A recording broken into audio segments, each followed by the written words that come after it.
Hey, what's up, everybody? It's been a while since I've published any videos, so I thought I would give you guys a life update and also tell you what's in the future. I've been extremely busy with business, not LMM, a completely separate business, and I just haven't had time to make any YouTube videos. So, this video is going to be unedited. I'm just going to make it quickly and I'm going to publish it. Simply because if I don't do this, if I start editing it again, I will go back to not having any time and then the videos will stop again. So bear with me. This is going to be largely unedited and I'm just going to post it. This video is about 3 lessons I've learned from my grandfather. In fact, these are the 3 lessons he gave us before he died earlier this year. So this is something he told to my uncle, who is my grandfather's son. And this side of my family, this is my maternal grandfather, he was rich in the sense that he was a capital owner. He had a bunch of land across India. He knew a lot of the current politicians by name and had their phone numbers in his phone. And even some of the chief ministers, etc. He was a very well-connected person, as opposed to my paternal grandfather, who was a farmer. So when my mother married my father, it was a completely different time than it is today. And my mother was from a much better family, you could say, socioeconomically, than my father. But they got married in a time where they didn't care about these things as much. They cared about other things more, like my father was educated in his local language and he had potential. So the world has changed since then. So keep that in mind as you hear his lessons. So the first lesson he gave us was to never gamble.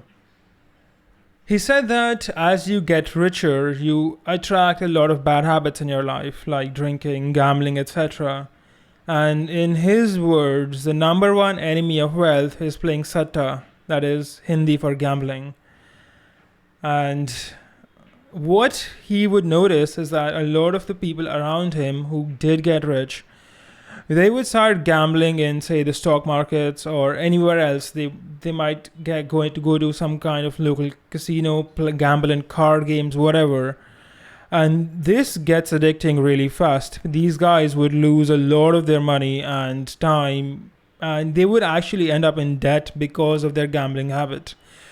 So his main lesson, this is the first lesson he said, like he gave us a list of 3. And the first one he said is so important that you should never do it. Never gamble. It just costs money, it costs time, and it gets you out of the mindset of business. It gets you out of the mindset of business because it makes you think that the way to getting rich is to, take extreme risks blindly. For example, let's say that in the past year you made 50 lakh rupees and you gambled some of it, and this year you made an extra 25 lakhs because of your gambling. So your business made you 50 lakhs and your gambling made you a 25 lakh profit. The way it works for the human mind is that your mind thinks, okay, so why am I spending so much time and energy on my business when I can just gamble and make much more money, right? I just made 50% of my business profits by gambling and it took me 1 day. And the mind does this a lot. And what people who get into gambling find that they lose money faster than they make money. Because when you're losing money, you want to make it back.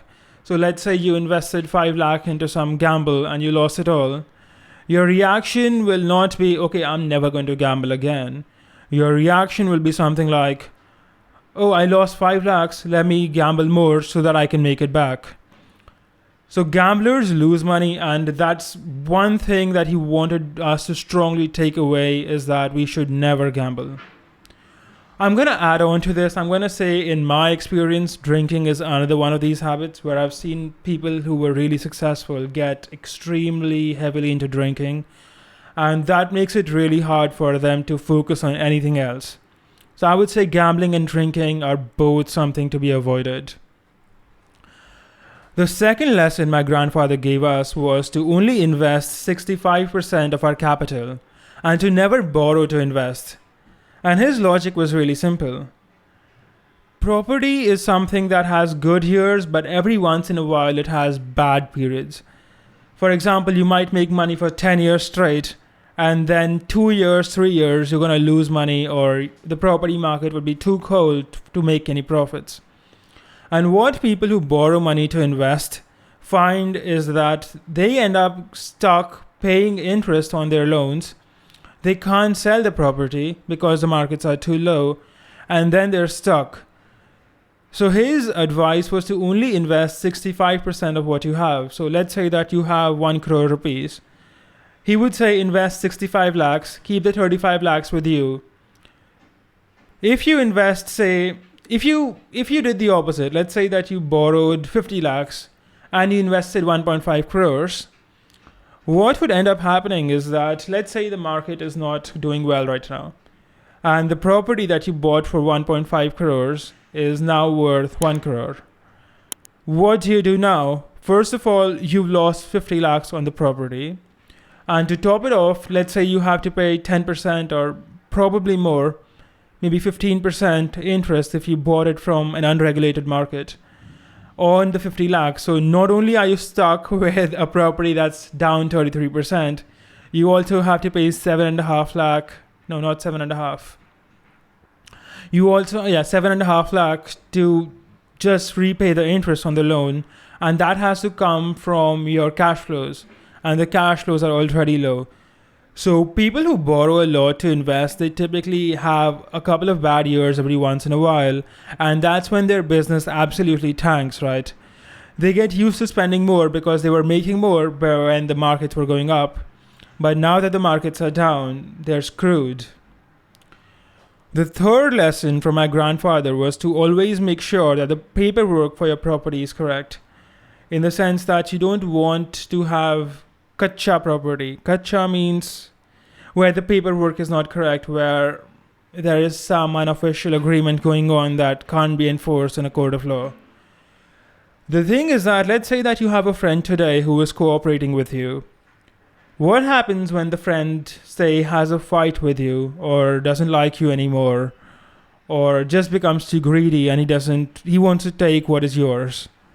If you have bad paperwork, if you're stuck with someone's bad paperwork and you don't actually own the property you purchased, you don't have the land, it's in someone else's name, you're screwed because now this person isn't cooperating with you and you have no means of enforcing that you own this property outside of violence. Of course, you can always use violence, but in his opinion, it was always strongly recommended that you have your paperwork completely correct. So that's it. Those are the 3 lessons my grandfather gave us, or my uncle, while he was around. I hope you found them useful. I'm not going to be editing this video too much, so let me know what you guys think and if you enjoy this format of making videos. I can do this one much quicker and much more often than a more polished video, simply because this is just me speaking for 10 minutes as opposed to spending money and time getting it published, watching it, making sure that it actually looks good and is on quality standards and etc. So this is going to be what I'm going to do for the next couple of months to a year as I build up a completely different business and have less time for LMM.